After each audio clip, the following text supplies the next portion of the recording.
ગુજરાત સરકારના માર્ગ અને મકાન વિભાગ દ્વારા રૂપિયા 111 કરોડના ખર્ચે રોડના કામો મંજૂર કરાયા છે, જેમાં અંજાર ભુજ નેશનલ હાઈવેથી અંજાર મુન્દ્રા નેશનલ હાઈવેને જોડતો અને અંજાર શહેર બહારથી પસાર થતો બાયપાસ રસ્તાના કામનું ખાતમુહૂર્ત કરવામાં આવશે. 8 માર્ચ શનિવારે અંજારના મોટી નાગલપર ખાતે કાર્યક્રમ રાખવામાં આવ્યો છે. જણાવતા આનંદ થાય છે કે આપણે જે ટ્રાફિકની સમસ્યા અંજાર શહેર અને આજુબાજુના ગ્રામ્ય વિસ્તારમાં હતી, એના ભાગરૂપે કાલે 111 કરોડના ખર્ચે બાયપાસનું ખાતમુહૂર્ત અમારા સંસદ સભ્ય અને ધારાસભ્ય અને પાર્ટીના આગેવાનોના વરદસ્તે શરૂ થશે અને એ સમસ્યાનો આવનારા દિવસોમાં શહેરીજનોને અને ગ્રામ્ય વિસ્તારના લોકોને રાહત મળશે.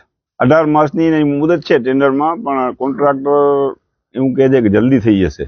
એની 1 માસની મુદત 1 વર્ષની છે. તમે સમજો, કોઈ પણ આપણે પોતે વિકાસના કામો થતા હોય એટલે થોડી મુશ્કેલી તો પડવાની જ છે ને એ કામ થઈ જશે. એના પછી આપણે માધવવિલા વાળો જે રોડ છે એ ઓવરબ્રિજ બનવાનો છે, એટલે એ તો ગતિ થતી હોય, વિકાસ કામ થતા હોય એટલે લોકોને હેરાનગતિ થોડી લાગશે.